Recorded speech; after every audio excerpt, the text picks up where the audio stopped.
We're going to start the show today by looking at events from last night on Merseyside, where, as Ray mentioned there, 3 people have now been arrested after a protest outside of a hotel housing asylum seekers. GBNews national reporter Paul Hawkins joins us in the studio with the latest on this unfolding story.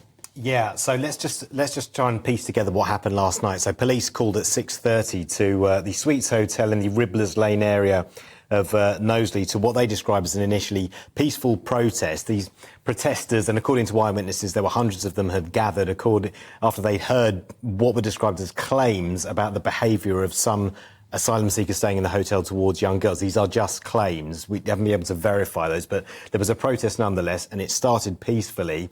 What seems to have happened is there was a counter-protest as well by organisations supporting refugees, such as Care for Calais.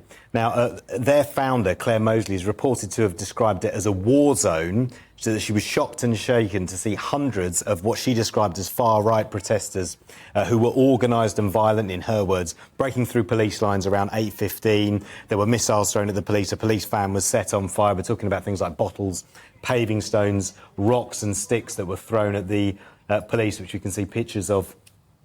Now 3 people arrested on suspicion of violent disorder, and eventually calm was restored once they closed the roads and more police officers were drafted in. Now, Merseyside police say thankfully no one was injured, but missiles were thrown, and they're urging anyone with any information to get in touch with them. The local Labour MP, Sir George Howarth, has said that until the police have investigated the matter, he says it's too soon to jump to any conclusions.